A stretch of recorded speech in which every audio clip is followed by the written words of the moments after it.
It's Dr. Ruth Dotton here. I'm a board certified adult psychiatrist, and I look at the overlap between mental health and metabolic health. And today, doing something a little bit different, I'm going to show you how I make my homemade sugar-free chocolate chips. This is just one way that you can make them. You can also make them paleo with other sweeteners, but this one's going to be like keto friendly, or if you have issues with blood sugar, this is a great option. So I started doing this because one, the sugar-free chocolate chips are super expensive, and two, they still had a bunch of additives in them, and so I just wasn't interested in paying that much or consuming that. So all you need are three basic ingredients. You need your chocolate of choice. I have some Ghirardelli here.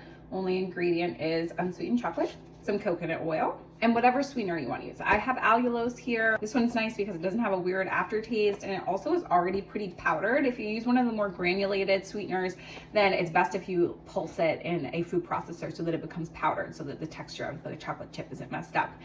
But this can be a little on the pricier side. This whole bag costs $30, but I've had this for months. So stevia, monk fruit, erythritol are all other keto-friendly sweeteners. But if you want to do a paleo option, you could always use something like coconut sugar. If you use a liquid sweetener like honey or molasses or maple syrup, the chocolate's going to seize up, and so I don't recommend that. Okay, so let's get started. So this is 4 ounces of unsweetened baking chocolate. Dropping it into my saucepan here. The amount of coconut oil can really vary. I'm probably going to put about a tablespoon in there. If you put too much, the risk is that the chocolate chips will be too soft and they won't be solid at room temperature. Fun fact I learned, if you leave unrefined coconut oil out on your butcher block countertops, it will destroy the wood.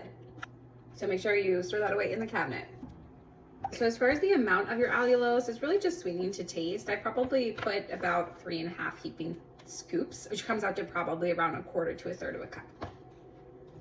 Couple of other supplies that you need. One of these little silicone molds that has the little holes for the chocolate chips. It was like maybe $12 on Amazon for 2 of them. And then you need a flat edge to flatten out the top of the chocolate chips against the mold. So I'm just gonna pour it in here.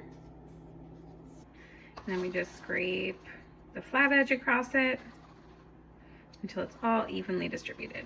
All right, so I got it all in there.